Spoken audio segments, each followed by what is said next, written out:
nggak ada sesi pagi sama nggak ada biasanya ada sesi pagi, jadi ini sekalian aja sesi siang. Jadi Assalamualaikum warahmatullahi wabarakatuh, selamat siang Bu Ratni dan kawan-kawan semua. Semoga walaupun siang masih tetap semangat ini Bu ya.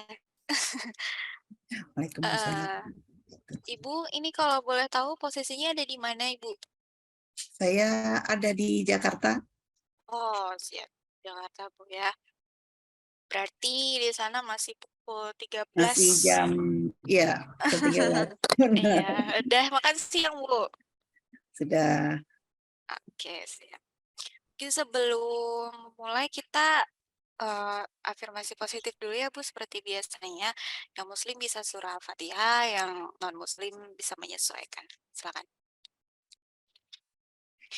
Oke, mungkin kawan-kawan ini masih ini ya, belum kenal lebih mendalam sama Bu Ratni.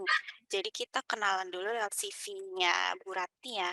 Saya izin share screen dulu ya. Beliau bernama Ibu Dokter Hewan. Daerah ini dokter hewan kan Bu ya? Ibu Ratni Ernita, email dan nomor handphone sudah tertera.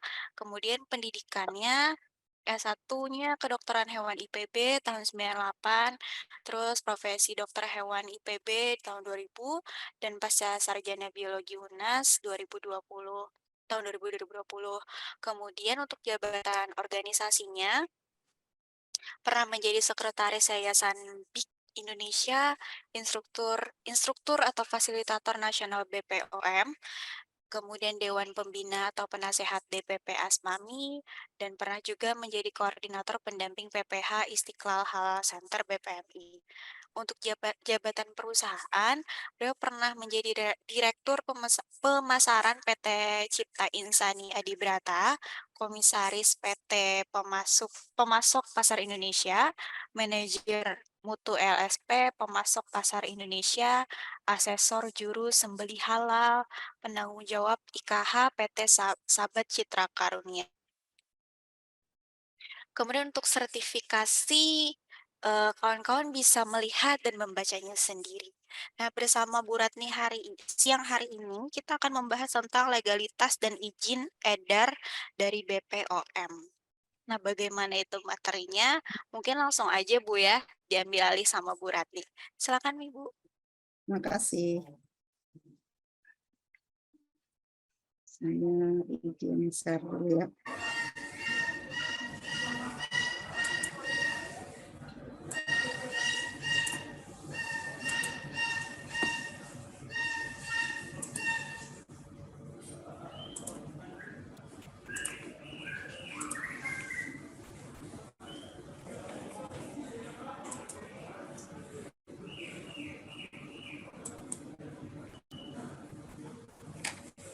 Baik, Assalamualaikum warahmatullahi wabarakatuh. Selamat siang.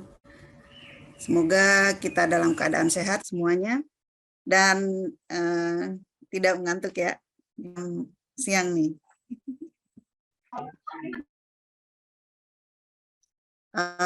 Siang ini kita akan membicarakan tentang izin edar pangan olahan atau izin edar BPOM gitu.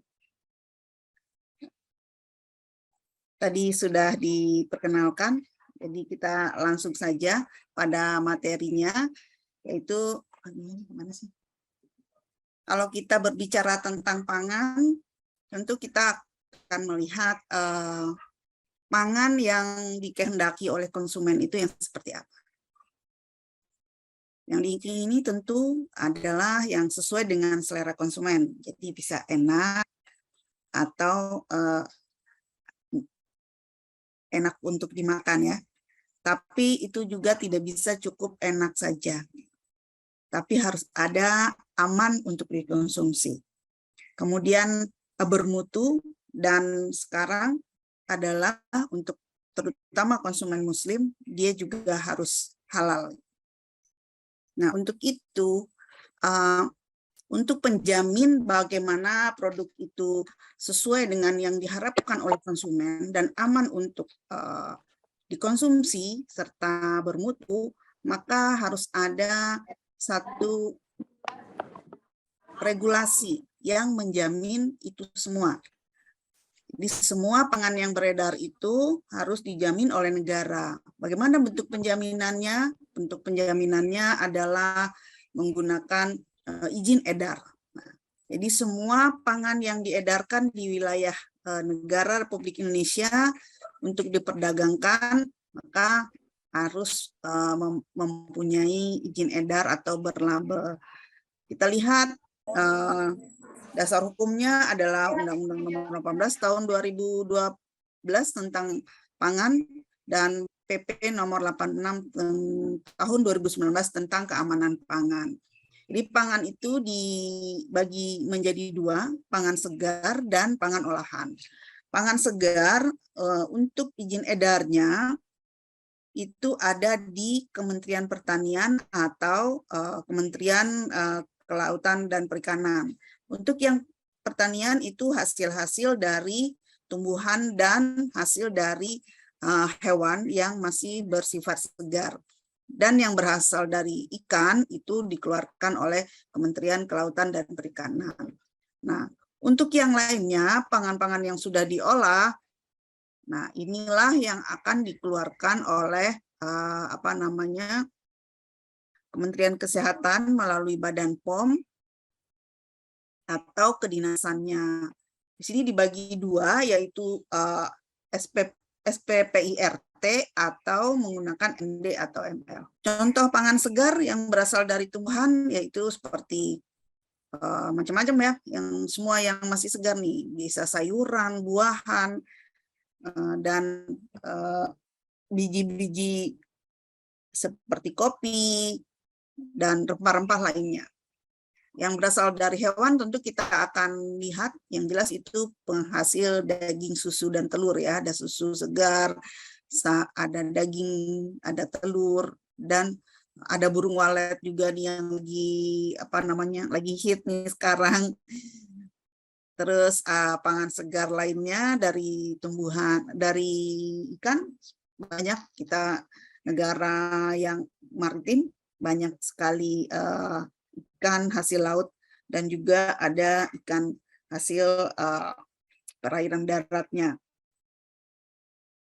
Nah, kalau untuk SPPPIRT tentu adalah pangan-pangan yang olahan yang bisa atau diberikan SPPIRT itu adalah pangan-pangan yang tentu resiko rendah yang ada di dalam Peraturan BPOM nomor 22 tahun 2018.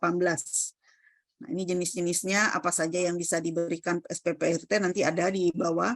Kemudian untuk pangan yang lebih berisiko, nah itu izin edarnya ada namanya MD atau ML. MD itu untuk izin edar pangan produksi dalam negeri, sedangkan untuk ML adalah pangan-pangan yang diproduksi dari luar negeri atau impor. Nah itu semua harus mendapatkan izin edar.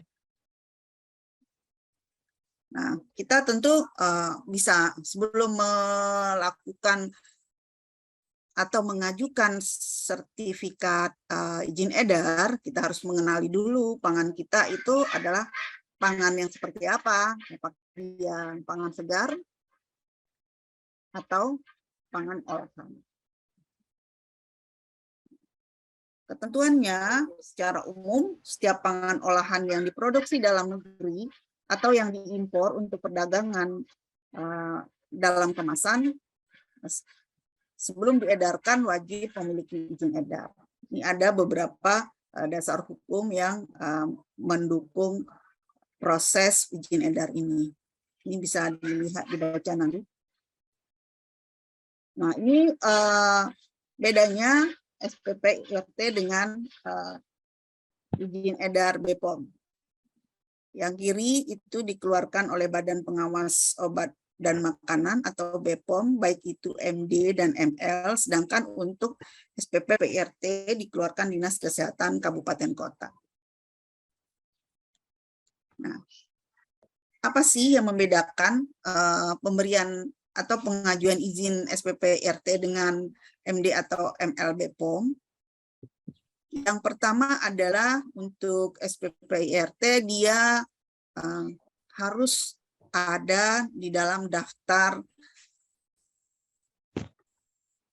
pangan yang boleh diberikan SPP IRT.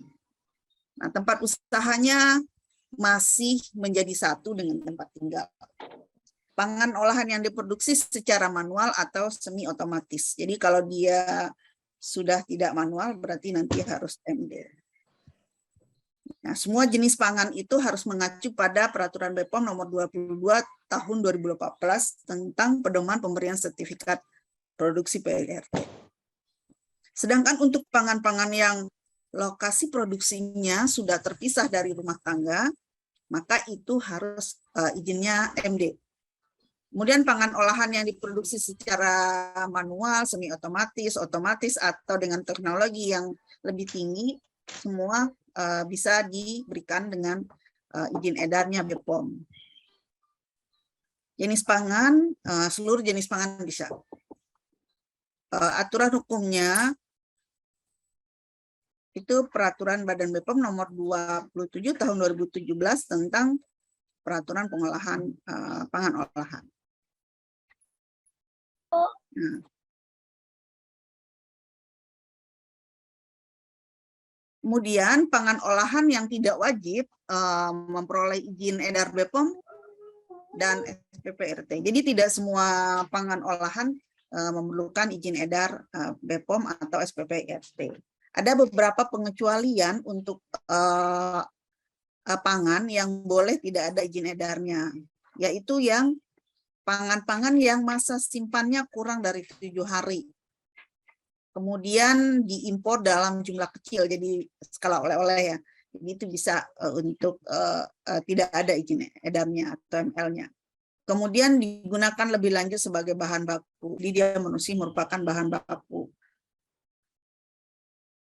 Terus pangan olahan dalam jumlah besar dan tidak dijual secara langsung kepada konsumen akhir. Diolah dan dikemas di hadapan pembeli. Jadi makanan siap saji juga tidak memerlukan izin edar.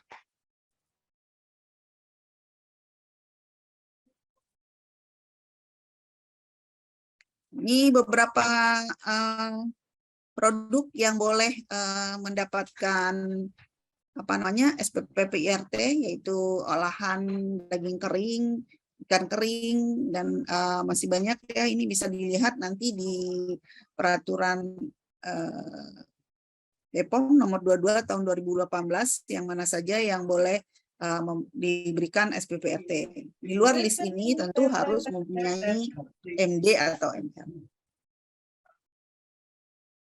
Nah, ini listnya, nanti bisa dilihat listnya apa saja yang boleh ya, yang boleh SPP PIRT.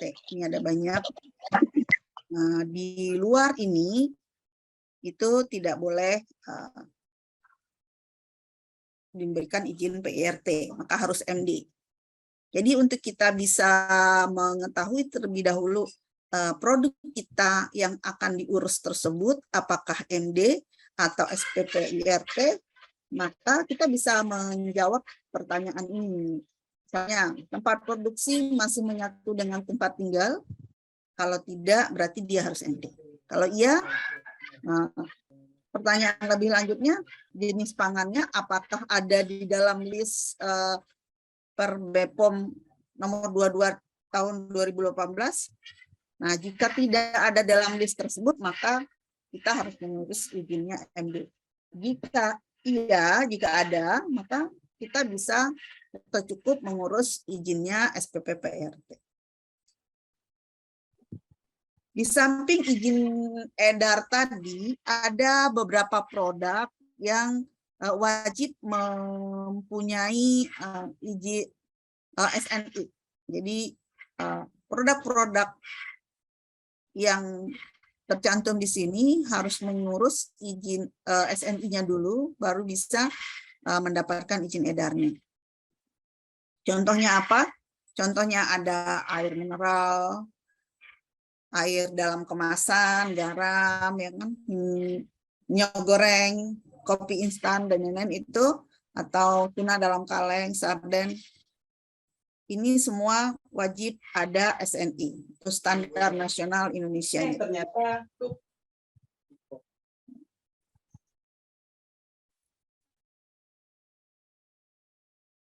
izin edar atau pangan olahan BPOM atau BPOM RI, MDML itu ini ada nomornya, jumlah nomornya ada 12 nomor. Jadi kalau kita belanja ini di pasar atau di retail modern, kita bisa melihat di situ ada nomor izin edarnya. Ada berapa angka? Kalau misalnya nomor izin edarnya bukan 12 angka, berarti dia belum tentu punya izin edar.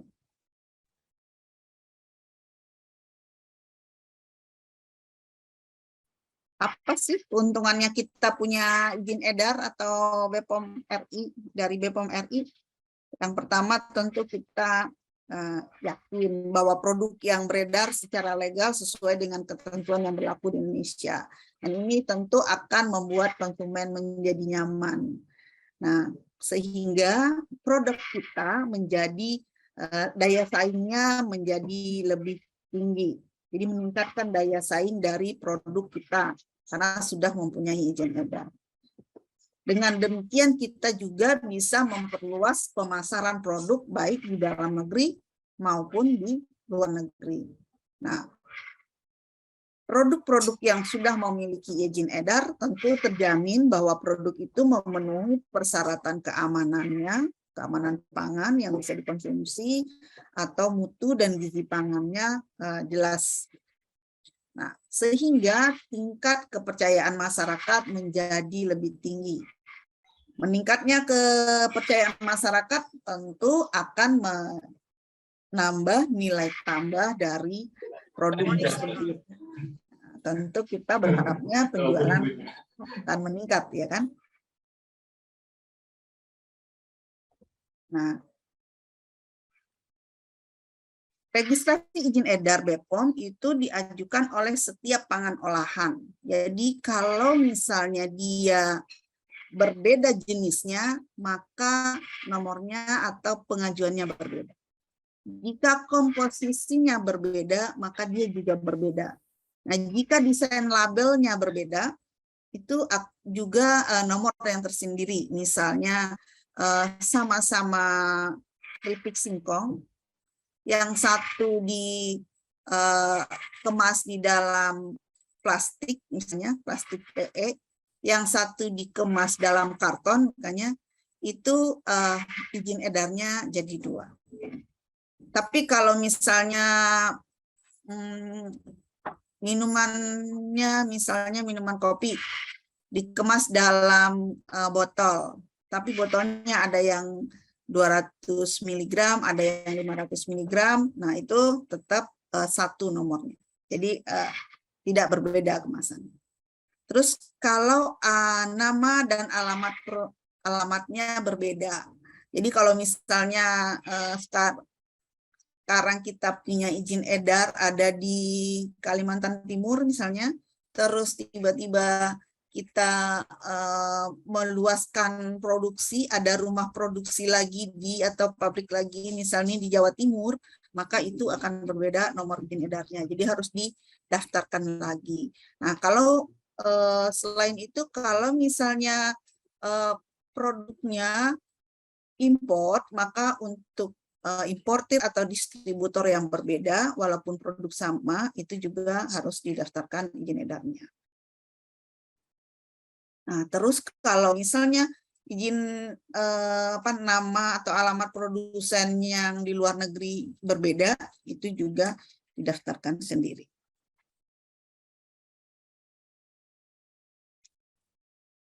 Nah, surat izin edar ini bentuknya elektronik, itu ada contoh yang di samping ini, dia itu ada barcode-nya, ada nomor izin edarnya, kemudian masa berlakunya itu 5 tahun, dan ada tanda tangan elektroniknya.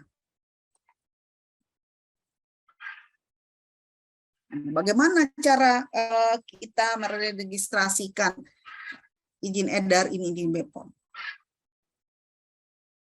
Kita bisa meregistrasikannya menggunakan registrasi pangan olahan secara online, itu melalui irec.pom.go.id.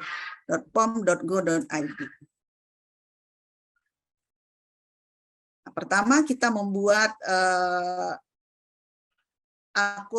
registrasi akun dulu, satu akun perusahaan. Kita akan input data dan upload dokumen terkait perusahaan atau pabrik.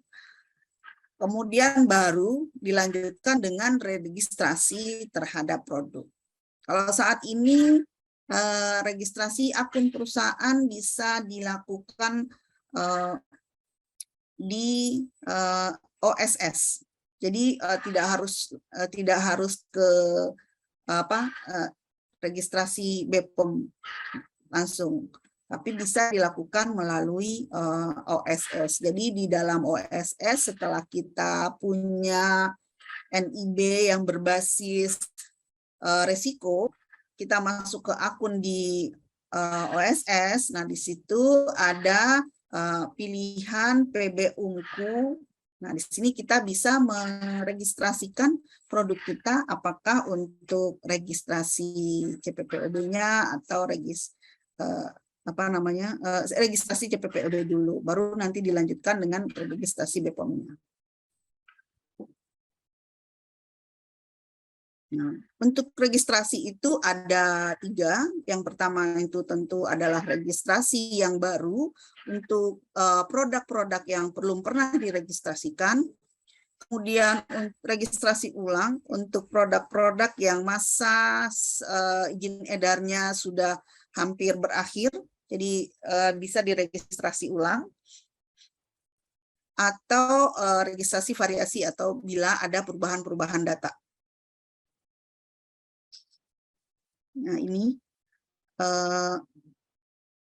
alur registrasi akun perusahaan. Pertama buka ini atau OSS tadi, bisa juga terus input data perusahaan dan pabrik, upload dokumen pendukung, kemudian tunggu evaluasi dari petugas. Nah, nanti akan mendapatkan username dan password-nya.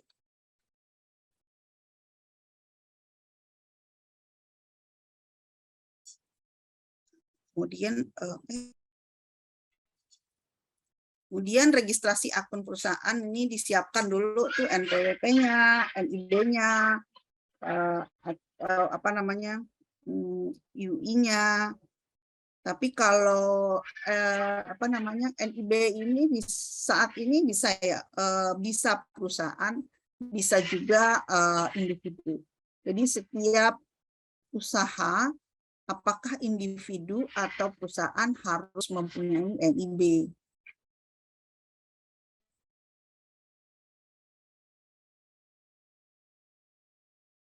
Kemudian tadi lanjut alur registrasinya untuk produk olahan, buka setelah kita mempunyai akun perusahaan, kemudian buka irec.pom.go.id, terus kemudian login dengan user ID dan password yang tadi sudah kita dapatkan, kemudian input data dan upload dokumen yang dibutuhkan. Jadi di sana ada daftar dokumen apa saja yang dibutuhkan.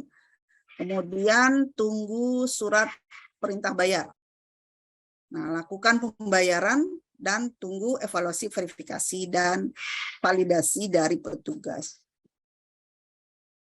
Pangan resiko tinggi membutuhkan waktu tinggi sampai sedang ya, itu membutuhkan waktu sekitar 30 hari kerja. Jadi bukan 30 hari kalender ya, 30 hari kerja. Nah, sedangkan pangan resiko rendah atau sangat rendah, notifikasinya bisa lebih cepat. Ini hal-hal yang harus ada atau persyaratan yang harus ada berdasarkan risiko dari pangan tersebut. Misalnya dia risiko rendah, yang harus ada komposisi, proses produksi, kode produksi, masa simpan, rancangan label, spesifikasi bahan. Sedangkan hasil analisa itu hanya untuk produk yang resikonya sedang tinggi dan yang menggunakan BTP. Untuk produk impor ada lagi tambahan-tambahan dokumen lainnya yang memang dibutuhkan seperti health certificate atau certificate GMP atau HACCP. atau ISO 22000. Kemudian ada surat penunjukan LOE-nya, foto produk, dan label terjemahannya. Jadi apa namanya, setiap produk yang diimpor harus ada terjemahan dalam bahasa Indonesianya. Nah, ini kategori tingkat resiko registrasi pangan olahan itu kriterianya yaitu target konsumen atau mencantumkan klaim atau proses produksi tertentu atau organik, radiasi, ozonisasi, teknologi penggunaan BTP dan bahan baku tertentu. Jadi dari situ ditentukan kategori dari produk yang kita produksi. Bisa sangat rendah yang tanpa menggunakan BTP atau rendah walaupun menggunakan PTP tapi BTP yang terdaftar di ADI. Sedangkan yang risiko sedang tentu pangan-pangan yang ada klaimnya, seperti dapat memberikan segaran atau apa. Jadi ada klaim terhadap pangan tersebut, misalnya mengurangi, menyembuhkan sakit perut atau apa gitu. Semua klaim itu harus ada. Kemudian yang tinggi itu tentu untuk pangan-pangan yang khusus yang dikonsumsi oleh orang-orang yang mempunyai risiko tinggi seperti bayi, orang tua, olahragawan, dan konsumen tertentu. Itu dikategorikan berisiko tinggi. Nah, berapa biaya registrasinya? Biaya registrasinya itu sudah tercantum. Paling mahal di sini ada 3 juta untuk pangan berklaim, minuman beralkohol gitu ya. Terus yang paling murah itu 200.000. Nah, tarifnya itu nanti kan setelah notifikasinya, kita mendapat notifikasinya berapa yang harus kita bayarkan. Jadi tidak terlalu, maksudnya tidak terlalu mahal, apalagi untuk UKM. Nah, metode pembayarannya pun bervariasi, ada melalui pos, ATM, e-banking, atau elektronik data capture atau data ke bank. Jadi kita bisa minta langsung ke bank, terus bisa lewat Tokopedia atau Bukalapak. Nah, khusus untuk UKM ada diskon biaya registrasi 50%. Jadi kalau misalnya 300.000, maka jadi 150.000. Itu yang paling murah ya, 150.000. Yang usaha kecil, yang mana? Yang usaha mikro, yang kekayaan bersihnya paling banyak 50 juta, atau penjualan tahunan paling tinggi 300 juta. Nah, ini ya ketentuannya. Nah, bagaimana kita pengen mencari informasi untuk melakukan registrasi tersebut? Kita bisa menggunakan aplikasi Rumah Informasi Registrasi Pangan. Jadi kalau misalnya kesulitan bisa lihat di situ, bisa lewat handphone juga. Ini contoh informasinya, Rumah Informasi. Nah, ada apa? Kita bisa lihat informasi umum, registrasi umum, perusahaan atau akun, registrasi pangan tambahan. Bisa bisa disimulasikan, simulasi akun perusahaan, simulasi pangan olahan atau simulasi BTP. Bisa dilakukan di Rumah Informasi. Nah, jadi semua BPOM melakukan berbagai terobosan terhadap penjaminan pangan yang beredar di Indonesia. Bisa dilakukan pengembangan e-registrasi, pencantuman barcode, terus perluasan registrasi melalui jalur notifikasi, terus kemudian udah ada timeline notifikasinya, jadi kita tidak menunggu-nunggu berapa lama selesainya, ada ketentuan-ketentuannya, terus mengintegrasikan registrasinya dengan OSS, jadi registrasi kita bisa dilakukan lewat satu pintu, jadi tidak memberikan berbagai kemudahan kepada pelaku usaha.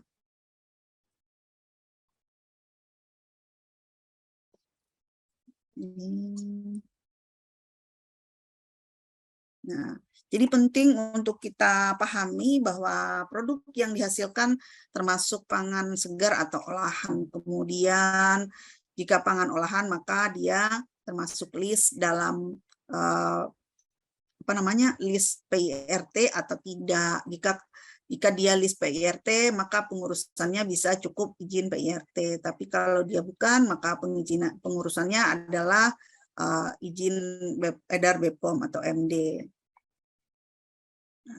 Jika sarana terpisah atau pangan tidak dalam list PIRT, kita harus menyiapkan dokumen-dokumen untuk mendaftarkan ke BPOM. Ada registrasi akun, MPWP, dan NIB-nya. Dan dokumen lain yang memang dibutuhkan. Jadi kita harus dalam menyiapkan dokumen kita harus pahami pedoman dan peraturan yang berlaku. Pastikan data-data yang kita punya atau yang kita informasikan adalah benar. Kemudian pelajari secara mendalam karakteristik produk pangan kita sendiri. Kemudian lakukan self-assessment sebelum memproses data kepada petugas. Jadi pastikan bahwa dokumen yang kita miliki atau dokumen yang diperlukan sudah lengkap, baru dimasukkan ke dalam aplikasi registrasi. Karena kalau walaupun ada masa kapan bisa selesainya, ada masanya, tapi kalau dokumen kita tidak lengkap, dia akan menjadi lebih panjang. Jadi pastikan semua dokumen sudah lengkap. Ini bisa lewat ini. Nah, untuk bisa mendaftarkan produk kita ke dalam BPOM, nah itu kita harus menyiapkan dokumen. Dokumen apa yang harus disiapkan? Dokumen yang paling penting adalah dokumen CPPOB, cara produksi pangan olahan yang baik. Apakah yang dimaksud dengan CPPOB? Kita bisa bahas, ini sekarang waktunya, masih banyak ya. Kita ini sampaikan sampai jam 2, jam 2 di sini ya, di sini jam 2, nanti kita lanjutkan dengan diskusi. Nah, definisi dari CPPOB adalah cara produksi pangan olahan yang baik, yaitu satu pedoman yang diberikan oleh BPOM untuk memastikan produk dan produk-produk kita itu aman, bermutu, dan layak untuk dikonsumsi. Jadi dia akan mencegah cara pedoman ini akan mencegah pangan tercemar dari cemaran biologis, cemaran kimia, dan benda lain. Contohnya apa sih cemaran biologis? Cemaran biologis itu bisa tercemar oleh bakteri atau jamur atau mungkin juga virus. Nah, itu harus ada prosedur supaya bagaimana dia tidak tercemar. Kemudian cemaran kimia. Cemaran kimia itu apa? Misalnya desinfektan atau kelebihan penggunaan BTP dan lain-lainnya. Nah, benda asing apa? Bisa ada rambut, ada pecahan kaca, strapless, dan lain-lain yang mungkin masuk ke dalam pangan, misalnya batu, kerikil, dan lain-lain.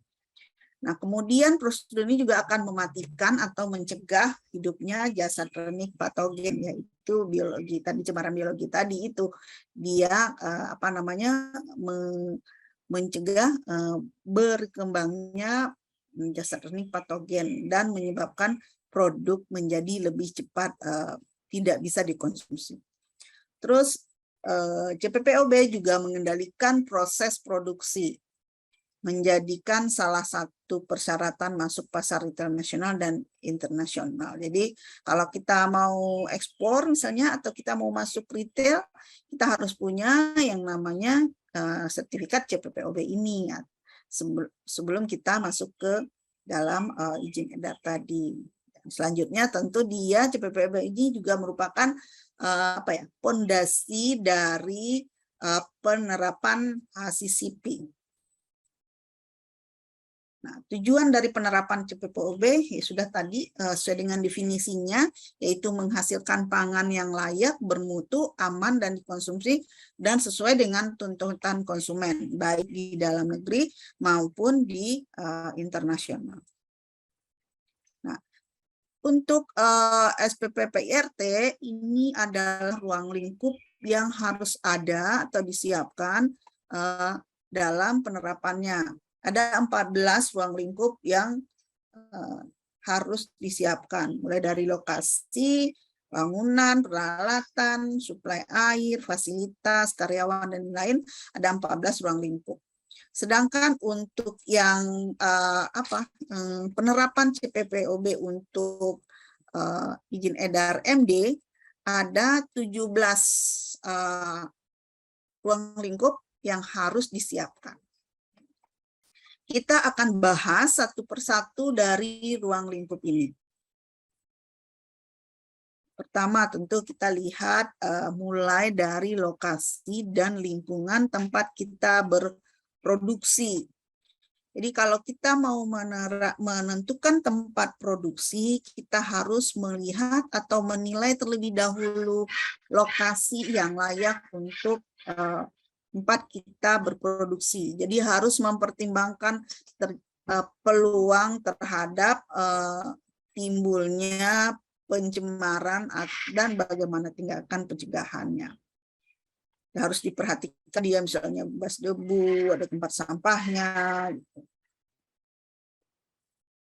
Nah, jadi tempat itu harus jauh dari sumber pencemaran atau sumber polusi, jauh dari pembuangan akhir sampah atau tidak berada pada perumahan yang padat dan kumuh, karena itu akan menyebabkan kemungkinan terjadinya cemaran.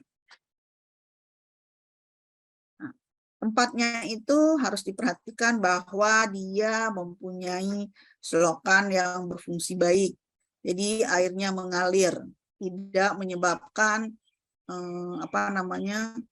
air tergenang, terus banyak kuman-kuman patogen yang ada di situ yang menyebabkan kemungkinan terjadinya kontaminasi pada makanan. Dia harus punya tempat sampah yang mempunyai tutup, jadi tidak terbuka. Lingkungannya bersih, tidak berdebu. Nah, kemudian yang kedua adalah bangunan dan fasilitas. Jadi setelah kita menentukan lokasi, kita harus melihat bahwa bangunan yang kita gunakan itu bagaimana. Bangunannya itu harus dilihat bagaimana desain tata letaknya. Jadi kita harus memperhatikan tata letak ruangan dengan alur proses makanan. Kemudian lantainya tidak boleh lantainya harus terbuat dari bahan yang kedap air dan mudah dibersihkan. Jadi setiap sudut diusahakan melengkung dan mudah dibersihkan. Nah, kemudian dinding atau pemisah ruangan juga harus dilihat bahwa dia tidak tidak mudah rusak, tidak kotor, jadi mudah dibersihkan, kemudian misalnya catnya tidak mengelupas dan masuk ke dalam produk, misalnya. Nah, itu diperhatikan. Juga langit-langitnya juga bersih, tidak mengelupas dan lain-lain yang kemungkinan resikonya ada mencemari makanan. Nah, kemudian pintu, jendela, lubang angin dan ventilasi juga harus disiapkan. Dia mempunyai mempunyai pembatas atau kasa yang menyebabkan serangga atau tikus dan lain-lain tidak masuk ke tempat produksi. Nah, permukaan tempat kerja juga harus terbuat dari bahan yang mudah dibersihkan, tidak tidak mengelupas atau tidak pindah ke produk yang sedang kita produksi. Nah, kemudian menggunakan bahan yang gelas atau kaca juga harus berhati-hati karena kemungkinan pecahan kaca juga akan menyebabkan terkontaminasi ke pangan dan membahayakan sebagai cemaran fisik. Jadi dihindari, sebaiknya tidak menggunakan yang berbahan kaca. Nah, kemudian lampu di dalam ruang produksi juga harus berpenutup karena ada kemungkinan kalau dia pecah atau ini bisa mencemari juga. Ya. Ini kita harus memperhatikan juga layout dari ruang produksi tadi. Nah, tadi yang saya bilang bahwa layout ruang produksi harus memperhatikan proses dari produksi. Jadi alur karyawan dengan alur produk atau alur bahan itu harus diperhatikan, tidak boleh bersaling silang. Karena itu berpotensi untuk kontaminasi silang. Jadi diusahakan alur barang dan alur orang itu dia berbentuk letter I misalnya, atau letter L, atau U, atau Z, jadi tidak X atau bersilangan. Bisa dicoba nanti di tempat produksi. Nah, ini ruang produksinya, itu tadi sudah lantainya bersih ya, permukaan dinding juga mudah dibersihkan, langit-langit tuh nggak ada serang laba-labanya misalnya. Nah, jendelanya berkawat kasa. Nah, permukaan alat atau tempat kerja tadi itu bersih, halus, tidak berkarat, kedap air, dan tidak mencemari pangan. Kemudian fasilitas di ruang produksi juga harus ada tempat cuci tangan atau wastafel. Nah, di wastafel itu harus tersedia peringatan atau petunjuk bagaimana mencuci tangan. Kemudian ada di situ juga ada petunjuk bahwa harus mencuci tangan sebelum dan sudah bekerja gitu, atau setelah dari toilet. Nah, itu semua ditulis, ditempelkan di dekat wastafel tersebut. Kemudian di sana harus tersedia sabun dan lap pembersih. Jadi kalau misalnya menggunakan tisu, itu juga harus tersedia. Selain lap pembersih juga harus tersedia tempat sampah yang berpenutup. Kemudian ruang ganti atau ruang untuk alat dan kebersihan harus dipisahkan ya dari penyimpanan bahan baku. Jadi disediakan ya, tidak harus seperti ini persis, tergantung bagaimana bagaimana keperluannya di tempat masing-masing.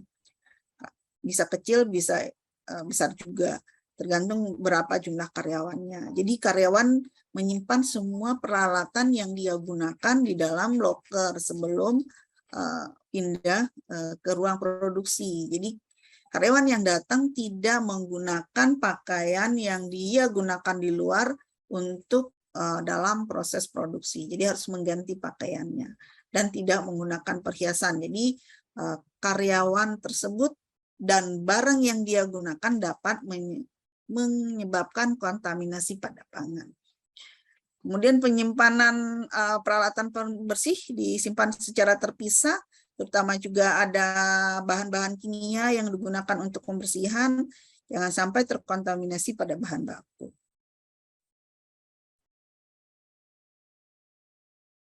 Yang ketiga, fasilitas hygiene sanitasi, itu tadi harus ada fasilitas-fasilitas tadi, fasilitas kebersihan, cuci tangan, hygiene karyawan, toilet. Jadi misalnya toilet ini kalau jumlah karyawan lebih dari 25 orang, maka toiletnya harus lebih dari 1.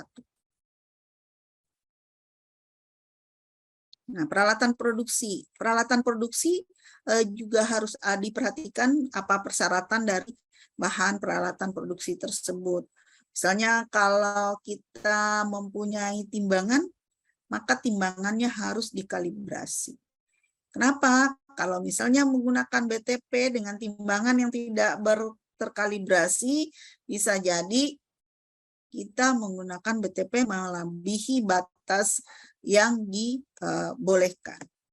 Kemudian tata letak produksi diperhatikan di mana posisi meletakkan peralatan harus sesuai dengan alur dari produksi kita dan adanya pengawasan dan memudahkan pengawasan dan pemantauan.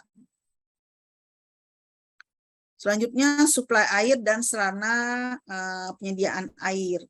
Nah, air yang digunakan harus memenuhi persyaratan air bersih. Air bersih adalah air yang tidak berwarna, tidak berasa, dan tidak berbau. Nah, untuk itu, atau bila dia digunakan dalam bahan baku, maka dia harus memenuhi persyaratan air minum.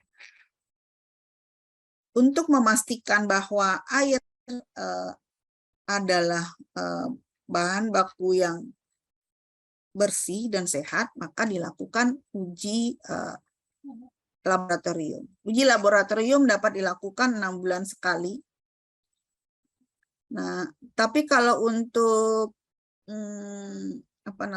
untuk air-air yang sumbernya misalnya sudah dari air kemasan atau air isi ulang, nah itu pemeriksaan tidak perlu dilakukan, tinggal minta sertifikat. Kalau air kemasan ya sudah jelas tidak perlu dilakukan pemeriksaan sendiri. Tapi kalau air sumur tetap harus dilakukan pemeriksaan sendiri. Pemeriksaan bisa dilakukan pada laboratorium yang memang terakreditasi. Kemudian bahan-bahan. Nah, bahan-bahan itu adalah hal yang paling penting dalam kita berproduksi. Bahan baku, ada bahan tambahan pangan atau bahan penolong. Jadi bahan-bahan yang digunakan dalam produksi ada 3 macam, ada bahan baku, ada bahan tambahan pangan, atau ada bahan penolongnya. Nah, bahan yang digunakan berupa formulasi dasar. Yang perlu diperhatikan dalam bahan itu adalah bahan digunakan dalam bentuk formula dasar. Tidak rusak, tidak busuk, tidak mengandung bahan yang berbahaya, dan tidak merugikan kesehatan masyarakat atau pengguna dari produk.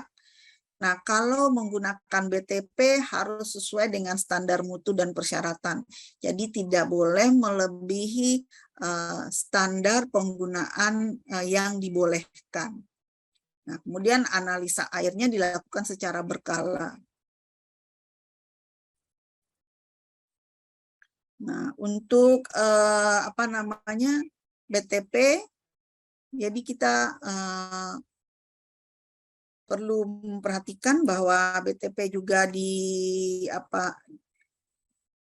ditentukan oleh Badan Dunia, berapa penggunaannya, berapa yang dibolehkan. Nah, ini harus mengikuti aturan yang telah ditetapkan. Nah, kalau misalnya Bapak Ibu menggunakan BTP, berapa banyak yang dibolehkan bisa dicek di Ayo Cek BTP. Jadi di aplikasinya BPOM bisa dicari di Ayo Cek BTP. Di situ ada berapa bahan tambahan apa saja yang boleh digunakan, berapa besarannya atau berapa takarannya untuk menggunakan BTP tersebut. Lanjut dengan pengendalian proses produksi. Pengendalian itu merupakan proses terpenting dalam kita menghasilkan produk. Jadi yang pertama kita menetapkan persyaratan bahan baku. Misalnya bahan baku yang kita gunakan harus seperti apa, harus memenuhi apa gitu. Persyaratan airnya bagaimana, komposisinya atau formulasi bahannya seperti apa, jenisnya bagaimana, ukuran dan spesifikasi kemasannya apa. Kemudian kita harus mendeskripsikan produk. Jadi semua bahan baku yang kita buat harus dideskripsikan. Nah, karena itu perlu diperhatikan, harus dibuat prosedurnya secara tertulis. Jadi alur proses dari produk yang kita bikin harus kita buat, mulai dari persiapan sampai sudah dikemas dan dipasarkan.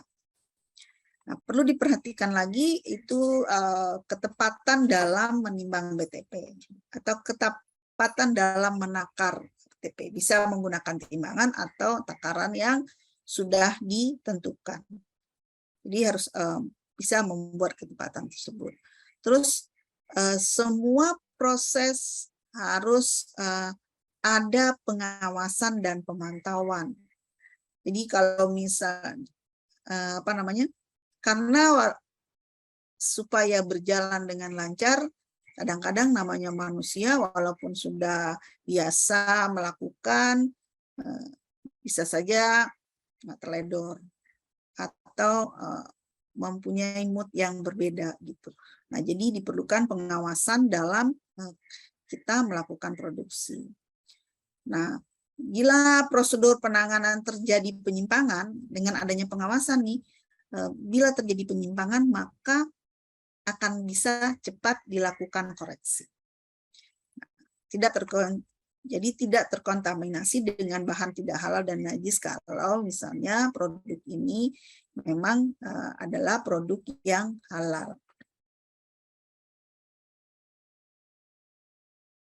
Nah, kemudian kita harus melakukan pencatatan. Jadi pengendalian terhadap proses produk dapat dilakukan dengan adanya pencatatan terlebih dahulu. Mulai dari spesifikasi bahan baku, BTP, bahan penolong, dan persyaratan-persyaratannya.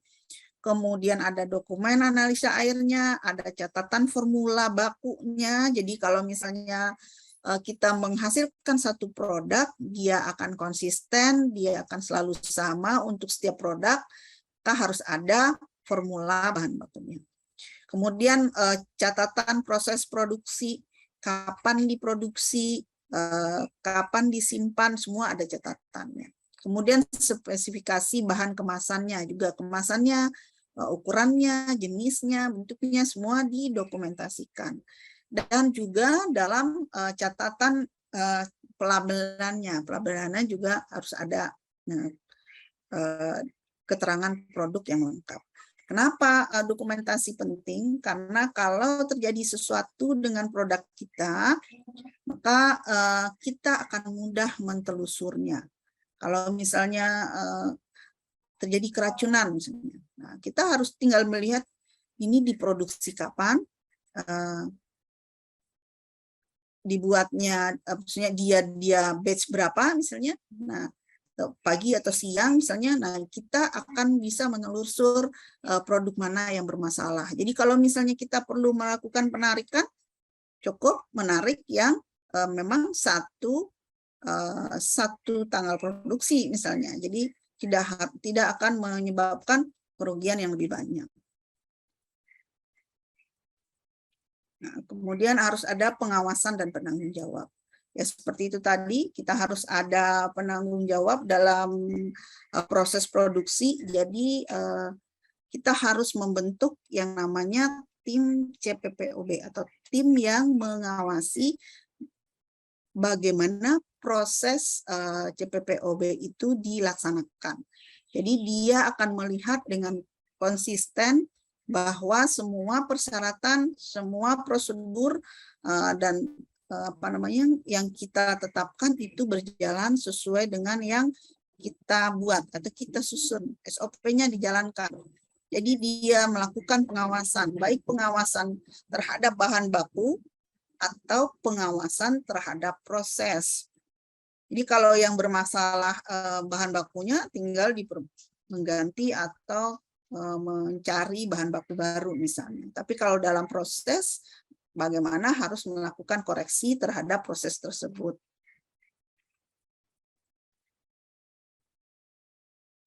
Nah, kemudian produk akhir. Produk akhir itu adalah harus diperhatikan persyaratan produk akhir. Harus memenuhi persyaratan keamanan, mutu, dan gizi pangan. Penanganannya juga harus ditentukan seperti apa produk kita. Kalau misalnya produk kita adalah produk yang beku misalnya, maka di penanganan akhir atau waktu kita harus mendistribusikannya, kita harus menyatakan bahwa produk ini harus dipertahankan suhunya, misalnya kalau beku harus dipertahankan minus 18 derajat Celcius, gitu. Maka dia harus punya box pendingin dalam distribusinya atau penyimpanannya. Atau kalau misalnya dia produk yang harus disimpan dalam chiller, jadi dia harus dipertahankan suhunya misalnya 4 derajat Celcius, maka harus ada cara penanganan pada saat pasca produksi. Kemudian laboratorium. Kalau untuk perusahaan yang besar atau manufacturing yang besar itu harus mempunyai laboratorium yang memastikan produknya menghasilkan kualitas yang seharusnya. Sedangkan untuk UKM, kita tidak perlu punya laboratorium sendiri, kita bisa menggunakan laboratorium yang terakreditasi yang berada di sekitar kita, baik itu punya pemerintah ataupun punya swasta yang terakreditasi. Kemudian kita akan elemen berikutnya atau ruang lingkup berikutnya adalah kesehatan dan hygiene karyawan. Jadi kita harus tahu bahwa karyawan merupakan salah satu sumber dari pencemaran terhadap makanan yang kita produksi. Karena semua pakaiannya, perhiasannya dan lain-lain atau dirinya sendiri bisa menjadi sumber pencemaran pada produk kita. Jadi kita harus fokus pada karyawan. Apakah cemaran itu bersifat disengaja atau tidak disengaja? Jadi kita harus punya antisipasi terhadap terjadinya pencemaran tersebut. Nah, kita lihat misalnya dari karyawan sendiri, misalnya apakah karyawan kita sehat atau tidak. Kalau karyawan kita sehat, kalau karyawan kita sakit, maka karyawan tidak diperbolehkan ada di ruang produksi. Jadi jangan wah nih besok banyak pesanan yang sakit, udah tetap aja masuk gitu ya. Tapi tidak bisa begitu karena makanan kita pasti akan tercemar oleh penyakitnya karyawan tersebut. Terus kebersihan. Nah, kebersihan nih yang perlu diperhatikan bahwa karyawan dia memperhatikan kebersihan dirinya dan pakaiannya tentu. Jadi dia cuci tangan, dia menggunakan peralatan-peralatan yang menutup rambut, memakai masker, memakai sarung tangan, dan lain-lain. Itu perhatikan dari kebersihan karyawan. Terus dari segi perilaku juga harus dilihat apakah dia dalam saat proses berbincang-bincang atau makan atau minum. Nah, itu harus diantisipasi nih kesehatannya, kebersihannya, dan perilakunya. Bagaimana caranya? Adalah dengan melakukan pelatihan dan pembinaan terhadap karyawan. Jadi kita harus memberikan pelatihan tentang hygiene sanitasi kepada setiap karyawan yang terlibat dalam proses produksi. Nah, walaupun kita sudah memberikan pelatihan dan pengetahuan kepada karyawan, tetap harus dilakukan yang namanya pengawasan. Jadi tetap ada pengawasan terhadap perilaku dan proses produksi. Ini kesehatannya, jadi yang tadi kalau sakit ya jangan ikut proses produksi dulu, kemudian kebersihannya, kukunya jangan panjang, terus jenggot, bukan berarti tidak boleh punya jenggot, boleh, tapi tutup. Dia harus bisa menutup semua ininya. Jadi harus tertutup semua. Terus rambutnya juga bukan tidak bisa rambut gondrong, bisa, tapi juga harus tutup. Jadi nggak keluar nih rambutnya, nggak masuk ke dalam apa namanya, ke dalam pakan. Nah, ini kebiasaan garuk-garuk, nggak boleh nih. Karena kotombenya masuk nih ke dalam apa namanya, pangan.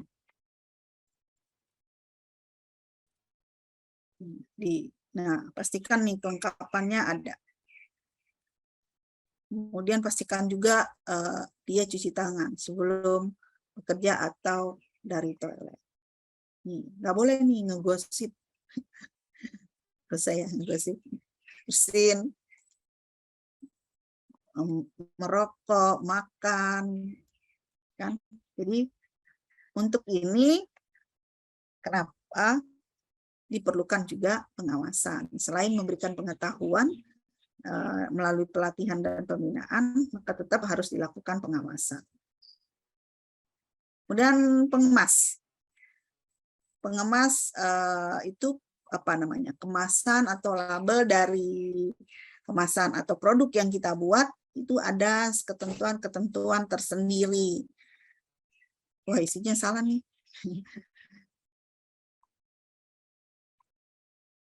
Jadi kemasan yang harus ada itu dia bisa terbuat dari apa namanya, dari plastik, karton, dan lain-lain. Jadi dipastikan bahwa kemasan tidak terbuat dari bahan yang berbahaya. Kalau misalnya kita menggunakan plastik atau kardus, perhatikan ada tera pangan atau yang gambarnya ada garpu dan sendok. Nah, jadi misalnya di plastik kemasannya ada tuh ada ketahuan tuh bahwa memang digunakan untuk pangan. Jadi plastik itu memang digunakan untuk pangan misalnya. Ya, itu tinggal melihat ada gambar tera pangannya enggak. Kemudian pelabelan pangan. Label pangan adalah setiap keterangan yang mengenai bahan pangan dalam bentuk gambar, tulisan, atau kombinasi keduanya, atau bentuk lain yang disertakan pada pangan, atau ditempel pada pangan. Nah, ini kalau kita mengajukan izin edar BPOM, kita harus perhatikan apa saja yang harus ada di dalam label pangan, atau yang biasanya ditempelkan pada kemasan. Yang tampak depan atau yang depannya yang harus terlihat yaitu nama dagang. Nama dagang tentu perlu ya. Kalau misalnya kita bikin nugget, cuman tulisannya nugget, nggak ada nama dagangnya, walaupun enak, besok orang kalau mau cari produk kita nggak bisa ketahuan lagi dia pengen cari produk yang mana tuh. Wah, produk yang enak kemarin merek apa ya? Nah, itu harus ada. Jadi ini ada sebagai satu identitas dalam apa namanya, usaha kita atau produk kita, sehingga kalau orang ingin mencari dia tahu produk apa yang dia harus beli. Nah, tapi di situ harus ada nama produk. Jadi misalnya kalau tadi nugget, dia itu harus ada namanya, misalnya nugget ayam atau nugget sapi. Jadi nama produk itu harus mencerminkan produknya. Kemudian di depan itu juga bisa ada logo halal. Logo halal nih logonya masih yang lama nih ya, nanti ke depannya harus logo yang baru untuk yang sertifikasi baru. Tapi untuk yang masih apa namanya, masih menggunakan logo lama, jadi misalnya kemasannya masih udah terlanjur dibikin, masih bisa menggunakan logo yang lama untuk batas waktu, saya lupa apakah tahun depan ya, atau ya sepertinya tahun depan. Terus cara penyimpanannya harus dituliskan di situ, kemudian siapa yang memproduksi, terus nomor izin edarnya harus ada, kemudian baik digunakan sebelumnya dan berat bersih. Nah, itu harus pada bagian depan dari kemasan atau label. Kalau misalnya ada dua sisi, tapi kalau tidak dua sisi ya depan semua nggak apa-apa. Tapi kalau ada dua sisi berarti sisi depan harus mencantumkan itu, yang sisi belakang bisa mencantumkan daftar bahan. Misalnya bahan itu ditulis mulai dari yang terbanyak digunakan sampai yang sedikit. Kemudian yang namanya mengandung alergen harus ditulis dengan tebal. Dan di bawahnya harus ada tulisan lihat daftar apa namanya mengandung alergen yang dicetak tebal. Itu ada informasi alergennya. Kemudian ada informasi nilai gizi. Nah, informasi nilai gizi ini harus dicantumkan pada kemasan dari produk. Nah, karena kalau tidak salah di tahun 2023 setiap produk semua produk harus mencantumkan informasi nilai gizi. Informasi nilai gizi ini dapat kita peroleh misalnya dengan melakukan pemeriksaan laboratorium. Tapi untuk produk-produk tertentu ada daftarnya, saya lupa jumlah ada per BPOM-nya, tapi jumlahnya berapa. Ada yang sudah dilakukan pemeriksaannya oleh BPOM. Jadi tinggal kita menghitungnya berdasarkan kemasan atau takaran saji di dalam produk kita sendiri. Ada banyak yang sudah dilakukan pemeriksaannya oleh BPOM, jadi tidak perlu melakukan pemeriksaan sendiri. Nah, tapi kalau tidak ada yang di dalam daftar yang sudah diperiksa BPOM, berarti terpaksa harus melakukan pemeriksaan laboratorium sendiri. Kemudian kode produksi, cara menyiapkan, dan barcode itu bisa ditaruh di belakang. Ini contohnya ya, kemasan nih depan belakang atau bisa jadi satu. Jadi yang warna tulisannya yang kuning-kuning ini harus ditempatkan pada bagian yang paling mudah terlihat. Nah, selanjutnya adalah penyimpanan. Penyimpanan atau gudang itu harus dipisahkan antara gudang bahan baku dengan gudang bahan produk jadi.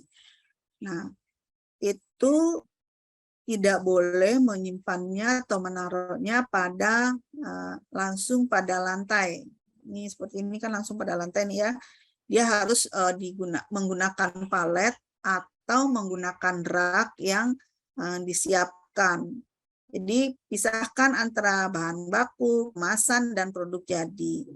Kemudian penggunaannya juga harus penyimpanannya harus menggunakan sistem FIFO atau first in dan first out. Jadi yang masuk duluan, keluar duluan, yang kadaluarsa duluan dipakai lebih dulu. Jadi harus jelas pencatatannya. Nah, termasuk juga misalnya kita menyimpan bahan baku dalam kulkas misalnya. Kita beli ayam atau kita beli sayuran misalnya yang kita gunakan dalam proses produksi. Nah, itu kita harus tandain sendiri, kita masukin ke dalam kita tandain kita belinya tanggal berapa, masuk kulkasnya tanggal berapa.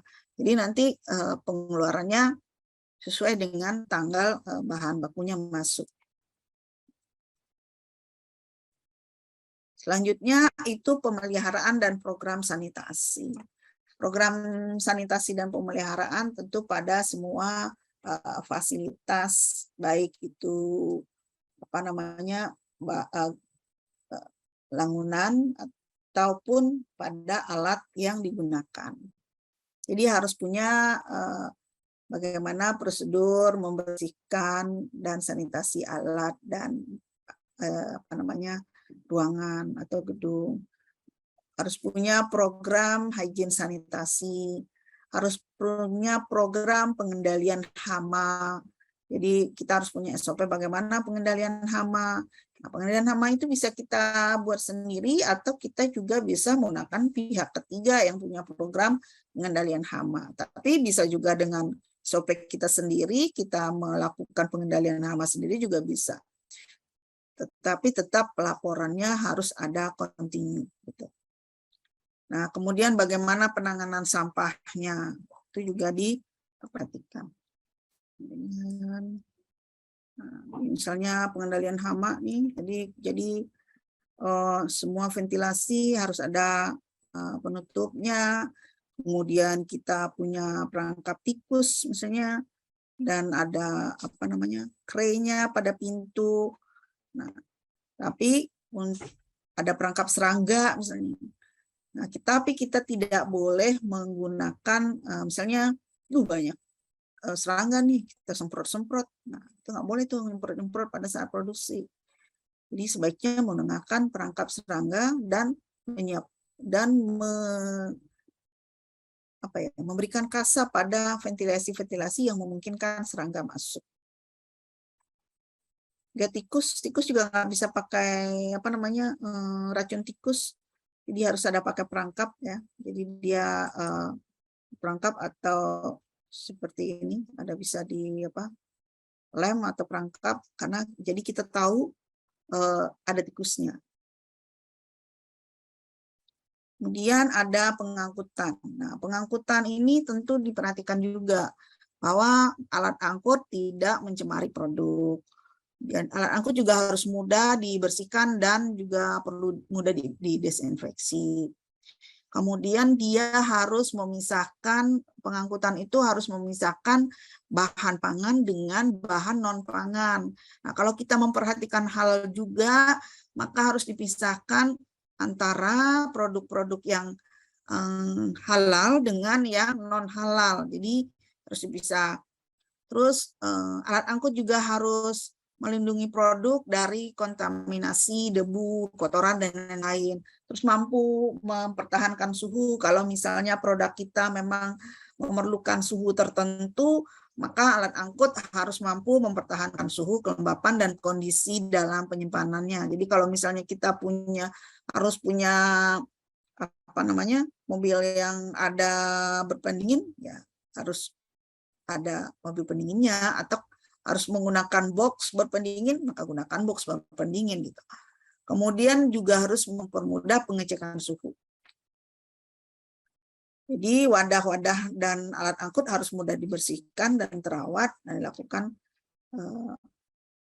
pada waktu digunakan. Kemudian pencatatan dan dokumentasi. Nah, tadi sudah dicatatkan bahwa kita harus melakukan pencatatan di semua bagian, mulai dari penerimaan bahan baku, penyimpanan, pemrosesan, kemudian pengemasan dan lain-lain. Dan terakhir tentu kapan bahan kita keluar. Semua harus ada pencatatannya, ada pendokumentasiannya. Nah, itu disimpan. Semua catatan itu disimpan selama 2 kali umur produk dan selalu dijaga keakuratan dan kemutakhirannya. Jadi kalau misalnya produk kita berumur 3 bulan nih, masa produk kita bisa disimpan selama 3 bulan, maka catatan kita harus tersimpan 6 bulan.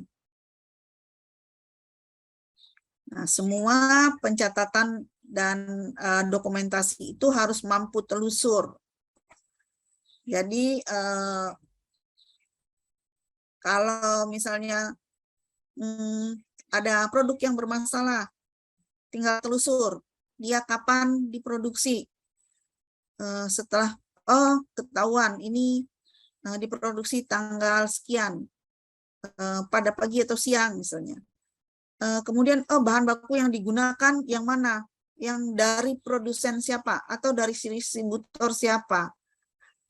Jadi ketahuan nih distributor ini. Ternyata misalnya masalahnya dari bahan baku yang disuplai oleh si distributor A. Jadi harus mampu nih. Catatan ini menyebabkan kita mampu mentelusur sampai ke sumber masalahnya. Nah, tadi itu ada yang ke-16 ini adalah pelatihan karyawan. Jadi pelatihan karyawan ini wajib dilakukan pada karyawan-karyawan yang memang terlibat, atau semua karyawan yang terlibat di dalam proses produksi.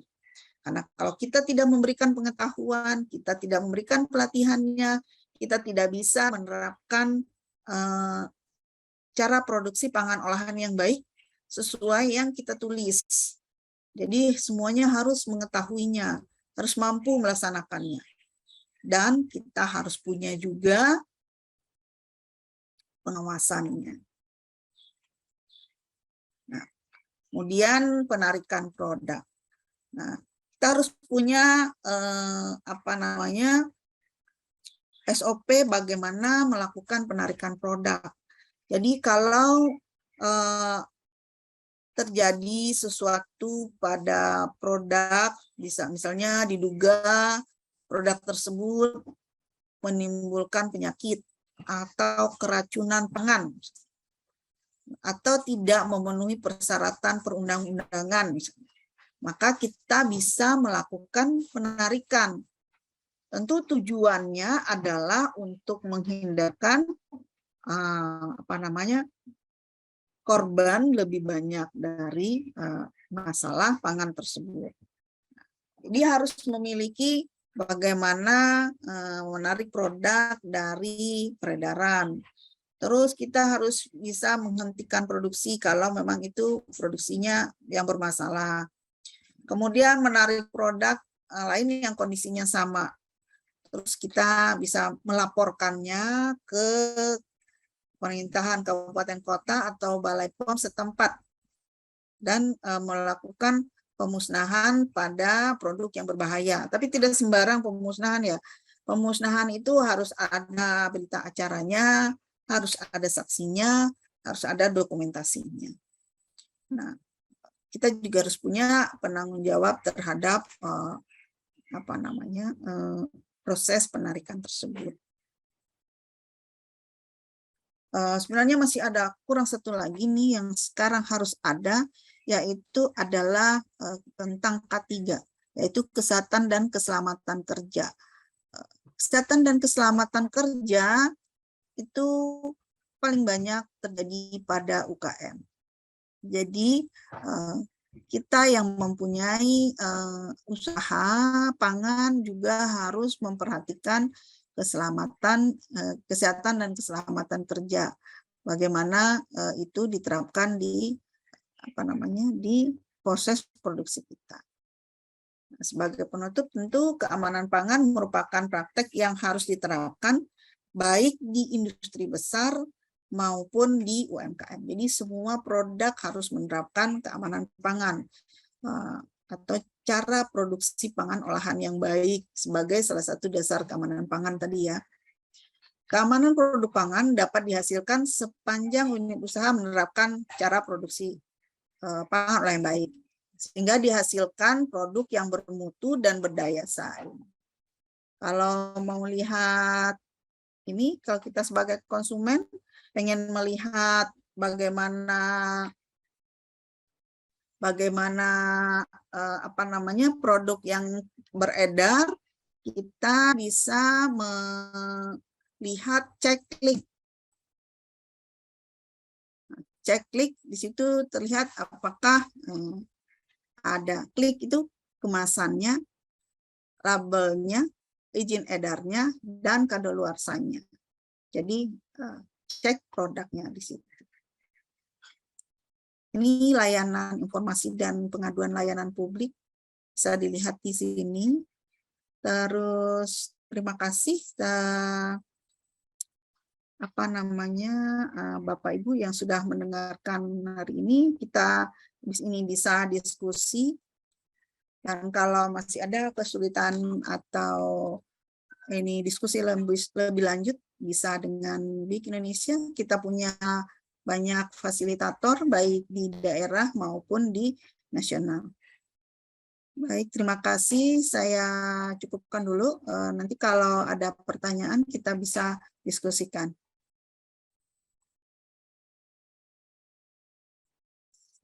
Terima kasih, Bu Oke, Rinta, silakan. terima kasih banyak Ibu Ratni.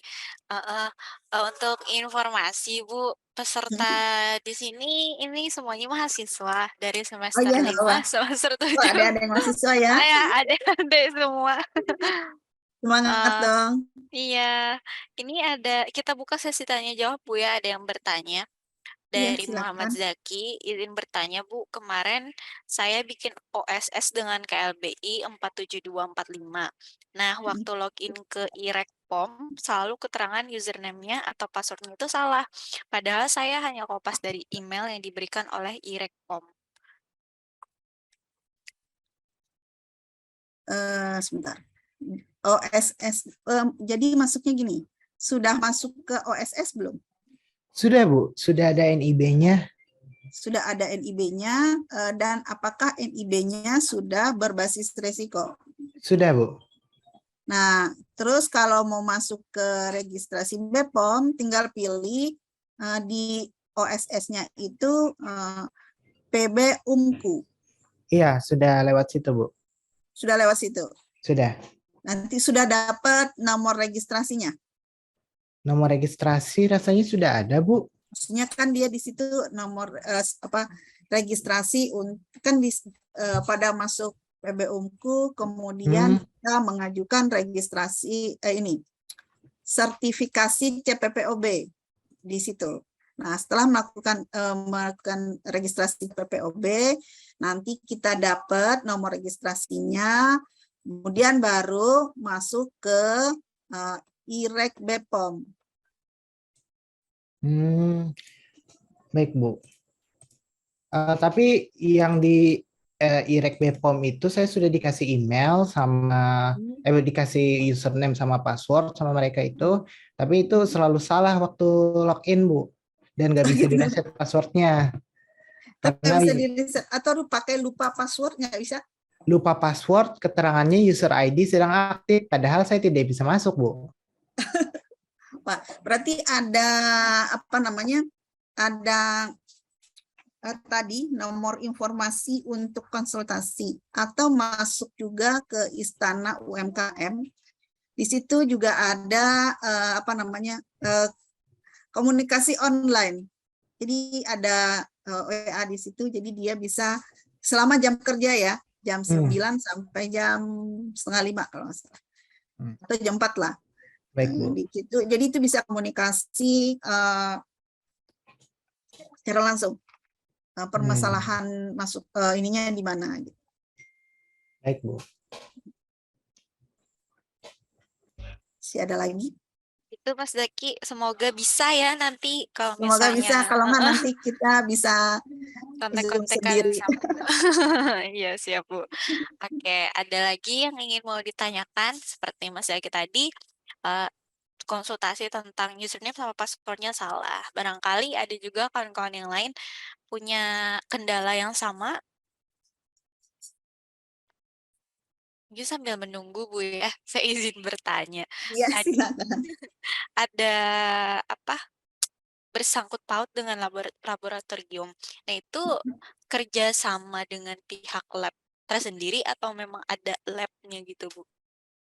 Nggak, ini cukup misalnya kita perlu apa? Kita perlu cek kualitas air misalnya. Kita tinggal bawa ke lab yang memang sudah terakreditasi. Oh. Tidak perlu ada kerjasama sih. Kan Oh. memang lab-lab biasanya memberikan layanan Oh pemeriksaan iya, laboratorium ya.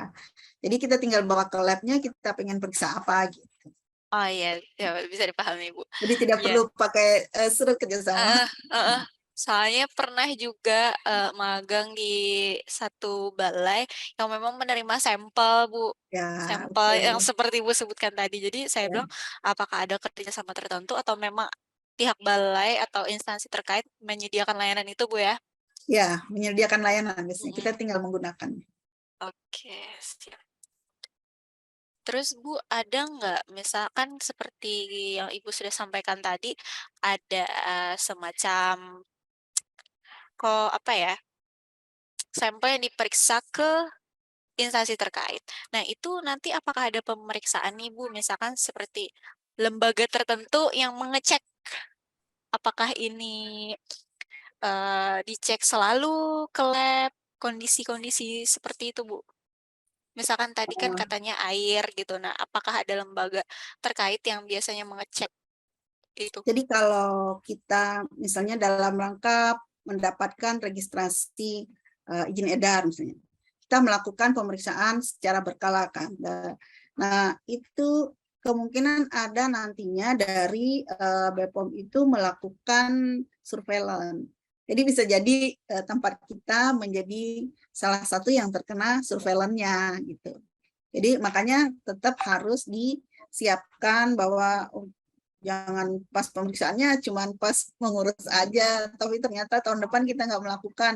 Nah, ini bisa saja tahun depannya kita terkena bagian yang tersurveillance kan. Tapi kenapa kita tetap harus konsisten melakukannya, misalnya dalam 6 bulan sekali gitu untuk air misalnya, itu kan tentu dalam rangka mempertahankan bahwa produk kita memang terjaga keamanannya. Ya, sebenarnya untuk kita sendiri ya, kalau produk kita yakin aman ya dan yakin mutunya gitu, nah itu kita kan adalah nilai jual buat kita. Oke, berarti tetap harus dilakukan secara berkala dan juga konsisten, Bu ya. Oke, Ya, ada yang bertanya dan ada juga raise hand. Saya izin bacakan yang di komentar dulu. ya. Apakah Ibu Ratni ada juga di grup Big Indonesia, Bu? Kebetulan saya juga member di WA grup tersebut. Ada kayaknya saya di semua grup yang ada grupnya ada. Berarti bisa dihubungi Mas Zaki. Silakan. bisa bisa apa namanya bisa dihubungin di grup Heeh, atau Japri juga boleh iya. sampai dijawab WA-nya. Siap. Ping ping ping Oke. gitu. Ini ada yang raise hand. Gimana Mas Rizky? Mas Ya, Rizky atau Mbak ini? Silakan. Mbak Rizky. Ibu, izin masuk Ibu. Ya, Silakan. Sebelumnya perkenalkan, nama saya Rizky Nurita Anggraini dari Prodi Geografi Fakultas Ilmu Sosial dan Ilmu Politik. Ya, izin.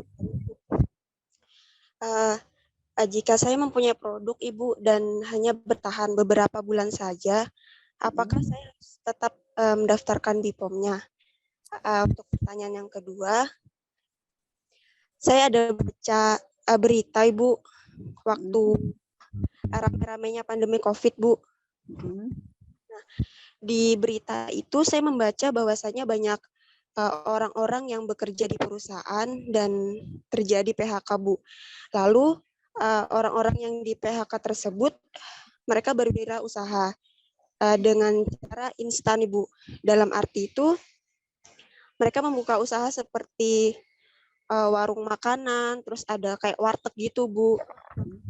Pertanyaan saya, Bu, orang-orang yang berwirausaha secara dadakan ini, Bu, apa mereka juga harus membuat izin usaha, Ibu? Itu saja, Ibu. Terima kasih. Baik. Tadi maksudnya beberapa bulan itu masa kadaluarsa produknya ya? Enggak, Bu, betul, Bu. Ya. Kalau masa kadaluarsa produk yang lebih dari 7 hari, maka itu bisa diajukan untuk SPP PRT atau izin edar BPOM, tergantung dari jenis produknya. Untuk kalau misalnya jenis produknya ada di dalam daftar yang boleh PIRT, maka dia cukup PIRT. Tapi kalau dia tidak ada dalam daftar itu, maka dia harus mengajukan izin edar MD. Nah, terus tadi yang pertanyaan kedua, untuk orang yang misalnya berusaha rumah makan atau catering atau produk-produk yang siap saji lainnya gitu, yang dimasak di depan orang itu, kalau atau seperti warteg, nah itu dia bukan izin edar atau bukan MD, tapi bentuknya adalah like hygiene. Like hygiene itu dikeluarkan oleh Dinas Kesehatan. Jadi prosesnya pengajuannya langsung ke Dinas Kesehatan. Jadi dia bukan PIRT dan juga bukan MD, namanya like hygiene. Proses yang dokumen yang dibutuhkan hampir sama.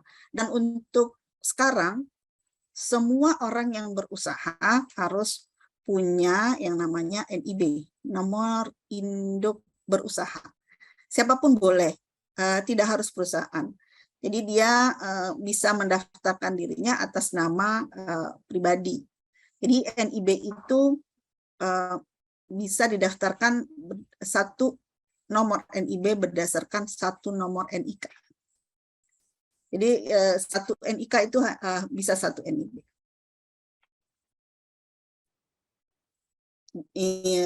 Sekarang ya mungkin masih banyak yang orang-orang yang berusaha belum punya NIB, tapi pemerintah saat ini menggalakkan semua yang berusaha punya NIB. Dengan adanya NIB kita bisa misalnya mendaftarkan halal, kita bisa mendaftarkan izin edar, kita bisa mendaftarkan PIRT gitu, atau yang lain-lainnya. Jadi kunci utamanya adalah NIB-nya. Jadi semua fasilitasi harus ada NIB. Gimana Mbak Rizky? Terjawabkah? Siap Bu, bisa dimengerti. Oke.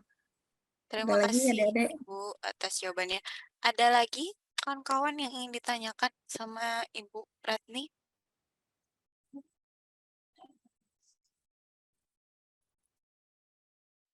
Ya sambil menunggu lagi Bu, soalnya masih penasaran nih sayanya. Iya. Tadi kan ada disinggung terkait karyawannya juga katanya bisa salah satu sumber kontaminan Bu ya. Jadi kesehatannya juga harus dijaga. Nah, bagaimana kalau kondisinya kayak pandemi kemarin dengan PPKM yang ketat, kemudian akses juga terbatas. Nah, kemarin gimana itu Bu kalau boleh tahu?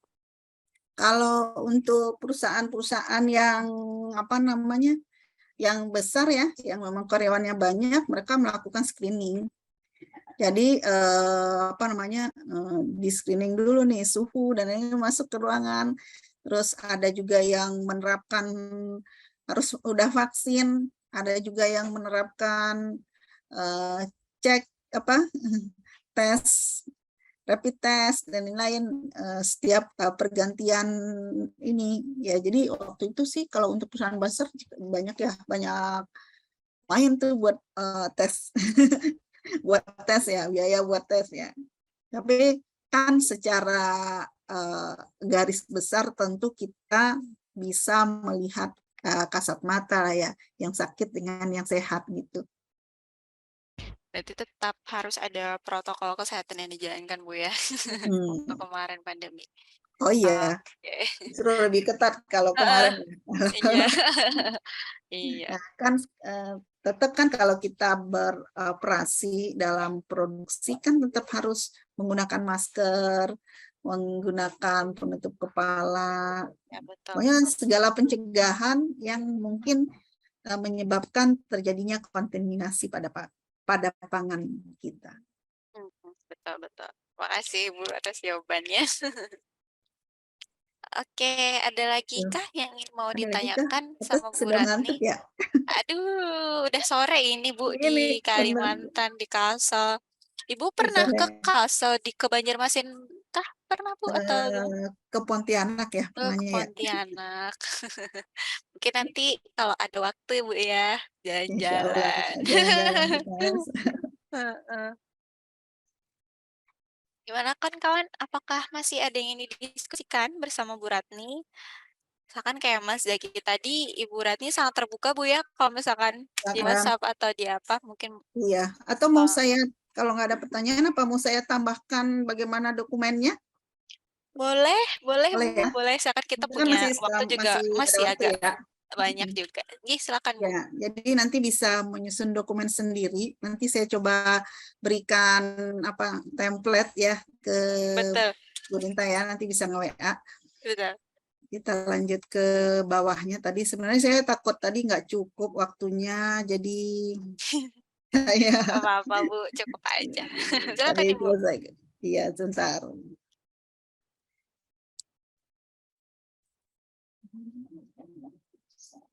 Tadi kita sampai sini. Nah,